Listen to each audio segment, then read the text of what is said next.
அவனுக்கு ஒரு டவுட் வந்துடுத்து. நமக்கு பாகவதத்துல கிருஷ்ண கதையை சொல்லாம சுருக்கினாரே, ஒரு காலம் இந்த கிருஷ்ண கதையில யாருக்கு ருச்சி வராது? 2 பேருக்கு வராதான். பசுக்நாத் கோஹத்தி பண்றானே, பசுவை யார் கொலை பண்றானோ அவனுக்கு இந்த பகவானுடைய கதையில ருச்சியே வராதான். இன்னும் யாருக்கு வராது அப்படின்னார், தனக்குத்தானே உயிரை போக்கிக்கலாம்னு தோன்றதே அவனுக்கு வராதான். சில பேருக்கு வாழ்க்கையில சின்ன சின்ன ஏமாற்றங்கள் தோல்விகளை தாங்க முடியாம பிராணனை தனக்கு தானே விட்டுடலாமா, பிராணஹத்தி பண்ணிக்கலாமா அப்படின்னு தோன்றதே சரீரஹத்தி. அதுக்கு காரணம் என்ன அப்படின்னுட்டா, மகத்தான பாபம் தான் அப்படி அவனை பண்ண வைக்குமா. ஏதோ சின்ன கஷ்டத்திலிருந்து வெளியில வரதா சொல்லி பெரிய கஷ்டத்துல மாட்டிக்கிறான். அவன் வேற எந்த லோகத்துக்கும் போக முடியாது, இந்த லோகத்திலையும் இருக்க முடியாது. பூத பிரேத பிசாசுகளா அலைஞ்சின்னு இருப்பான். அந்த வேதனை அவனால தாங்க முடியாது. பகவான் நமக்கு எவ்வளவு நாள் ஆயுள்னு போட்டிருக்கானோ அந்த ஆயுள் வரைக்கும் இந்த உலகத்துல இருந்து தான் ஆகணும். நாம பண்ணின பாப புண்ணியத்தை அனுபவிச்சுதான் ஆகணும். அதை ஏதாவது தந்திரம் பண்ணியோ யந்திரம் பண்ணியோ ட்ரிக்கு பண்ணியோ அப்படிலாம் தப்பிக்க முடியாது. அதனால தனக்குத்தானே ஆத்மஹத்தி பண்ணிக்கணும்னு யாருக்கு தோன்றதோ, பசுவதை யார் பண்றானோ அவனுக்கு தான் கிருஷ்ண கதையில ருச்சி வராது. பரீட்சித்து கேட்கிறான், எனக்கு கிருஷ்ண கதையை சுருக்கினேலே, நான் ஏதாவது அப்படி பண்ணிருக்கேனா? அப்படி பண்ணலையே சுவாமி. இன்னும் தோன்றது பரீட்சத்துக்கு, எல்லாருக்கும் கிருஷ்ண கதை அப்படிங்கிறது சம்சாரத்தில் இருக்கக்கூடிய வியாதியை போக்கக்கூடிய ஒண்ணுதான், புண்ணியத்தை தரக்கூடியதுதான், ரொம்ப ரசிக்கத்தக்கதுதான், எல்லாருக்கும் பிடிச்ச ஒரு கதை தான். ஆனா அந்த கிருஷ்ண கதையே பிரத்யேகமா கேட்கறதுக்கு எனக்கு ரைட் உண்டுங்கிறான். திரௌண்யஸ்ர விப்ளுஷ்டம் இதம் மதங்கம்.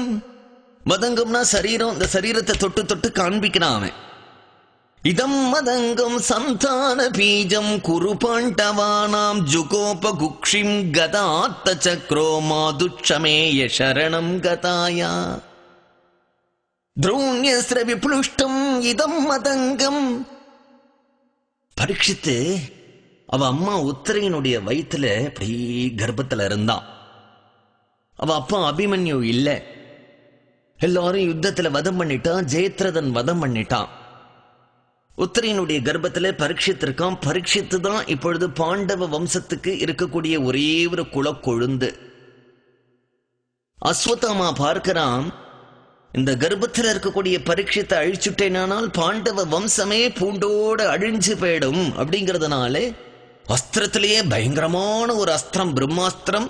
அந்த பிரம்மாஸ்திரத்துக்கு யாரும் பிரதி போட முடியாது.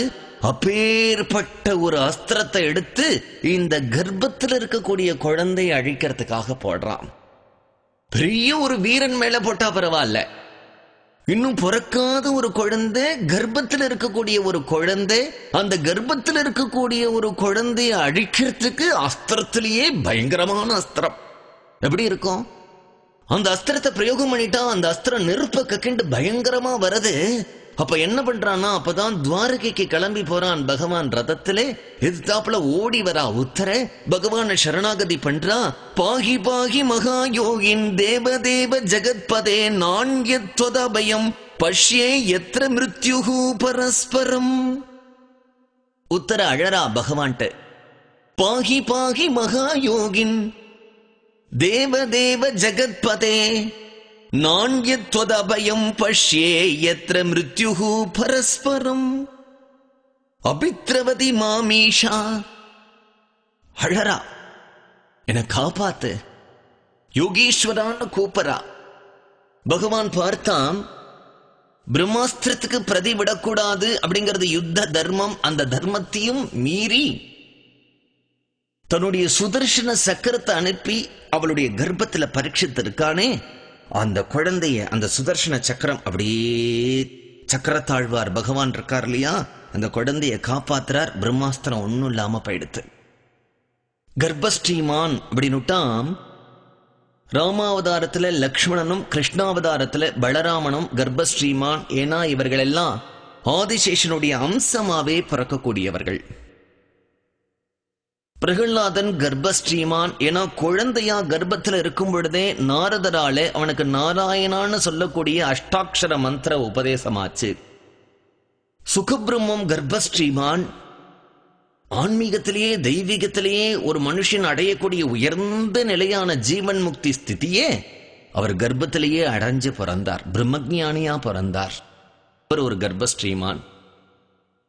அதே மாதிரி நம்முடைய பரீட்சித்தும் ஒரு கர்ப்பஸ்ரீமான். ஏன்னா கர்ப்பத்தில் இருக்கும் பொழுதே பகவானை பார்த்துட்டான். அவனுக்கு பரீட்சித்து அப்படிங்கிறதே ஒரு காரண பெயர். என்ன அப்படின்னா, உள்ளுக்குள்ளேயே கர்ப்பத்திலேயே சுவாமியை பார்த்துட்டான் இல்லையா, வெளியில அந்த குழந்தை வந்து திருன்னு ஒழிக்கும் பொழுதே நம்ம உள்ளுக்குள்ள ஒரு உமாச்சிய பார்த்தமே, 4 கையோட சங்கு சக்கரங்கள்லாம் வச்சுட்டு இருந்ததே, அவர் இங்க இருக்காரா, எங்க இருக்கா, இவரா அவரா அப்படின்னு ஒவ்வொருத்தரையா பரீட்சை பண்ணினதுனாலேயே பரீட்சித்து. சமீகர் அப்படிங்கிற மகரிஷியினுடைய கழுத்துல பாம்பு போட்டு இவர் உண்மையிலேயே சமாதியில இருக்காரா இல்லையான்னு பரீட்சை பண்ணினதுனாலேயே பரீட்சித்து. 7 நாட்கள் தான் எனக்கு ஆயுள் இருக்கு அப்படின்னு 7 நாட்களுக்குள்ள நான் என்ன பண்ணணுங்கிறத பரீட்சை பண்ணினதுனாலேயே பரீட்சித்து. அந்த 7 நாட்களுக்குள்ளே நான் கேட்க வேண்டிய புராணம் பாகவதம் தான் அப்படின்னு பரீட்சை பண்ணி தீர்மானம் பண்ணினதுனாலேயே பரீட்சித்து. அந்த பரீட்சித்து சொல்றா, எல்லாருக்கும் கிருஷ்ண கதைங்கிறது புண்ணியத்தை கொடுக்கக்கூடியது, மோட்சத்தை கொடுக்கக்கூடியது இல்ல, எல்லாரும் நன்னா இருக்குன்னு கிருஷ்ண கதையை கேட்பா. ஆனா அந்த கிருஷ்ண கதையை கேட்கறதுல எனக்கு ஒரு உரிமை இருக்கு பிரத்யேகமா. நான் சின்ன குழந்தையா இருக்கும் பொழுது சுவாமின்னு எங்க வீட்டில் இருக்கக்கூடிய தாத்தா பாட்டி எல்லாம் என்ன கூப்பிட்டு, பத்தியா இந்த குதிரையை தான் கிருஷ்ணர் குளிப்பாட்டுவான், இந்த ரதம் இருக்கு பத்தியா, இந்த ரதத்தை தான் பார்த்தனுக்கு உன்னுடைய தாத்தா அர்ஜுனனுக்கு ஓட்டினார், இந்த பெட் இருக்கு பத்தியா, இதுல தான் கிருஷ்ணர் படுத்துப்பார், இந்த ரூம்ல தான் அவர் வந்து சாப்பிடுவார். எப்படி இருக்கும் எனக்கு. எல்லாரும் என்னுடைய குடும்பத்துல கிருஷ்ணன் இங்க உட்காருவான், இங்க சாப்பிடுவான், எங்கிட்ட அதை சொன்னா, எங்கிட்ட இதை சொன்னா, இப்படி பேசினா அப்படின்னு பொழுது நான் சின்ன வயசுல எவ்வளவு நாள் தனியா உட்கார்ந்து அழுதுன்னு இருக்கேன் தெரியுமாண்ணா. நான் பிறந்த உடனே பகவான் கிளம்பி போயிட்டானே வைகுண்டத்துக்கு. நான் பிறந்தும் கிருஷ்ணன் இருந்திருந்தானால் என்னை எவ்வளவு கொஞ்சிருப்பான், எனக்கு எவ்வளவு கதை சொல்லியிருப்பான், என்னை எவ்வளவு தூரம் தூக்கிண்டு வெளியில டாட்டா கூப்பிட்டு போயிருப்பான். அந்த பகவானோட கூட இருந்து அத்தகைய ஒரு பாக்கியத்தை அனுபவிக்கிறதுக்கு இல்லாம போயிட்டனே அப்படின்னு தவிக்கும் பொழுதெல்லாம் என் மனசு சொல்லும், அதனால பரவாயில்ல, நீ உலகத்துல இருந்து கிருஷ்ண கதையை கேட்டுட்டு வா, நான் இந்த உலகத்துல என்னென்ன லீலைகள் பண்ணினேனோ அதெல்லாம் கேட்டுட்டு வா அப்படிங்கிறதுக்கு தான் என்ன அன்னைக்கு அவன் பொழப்பு மூட்டியிருக்கான். இல்லைன்னா நான் போயிருந்தா என்ன இப்ப, கிருஷ்ண கதையை நான் கேட்கணும் அப்படிங்கிறதுக்கு தானே எனக்கு பிரம்மாஸ்திரத்திலிருந்து என்ன சக்கரத்தாழ்வார அனுப்பி காப்பாத்திருக்கான். அப்பேற்பட்ட கிருஷ்ண கதையை கேட்கறதுக்கு எனக்கு ரைட் இருக்கு. அதனால சொல்றார், ஜுகோப குக்ஷிம் கதாத்த சக்ரோ மாதுஷமேய சரணம் கதாயா. எங்க அம்மா போய் சரணாகதி பண்ணினாலே, சரணாகதி பண்ணி பொழுது என்னை காப்பாத்தி கொடுத்தானே, அந்த கிருஷ்ண கதையே எனக்கு விஸ்தாரமா சொல்லுங்கோ அப்படிங்கிறான்.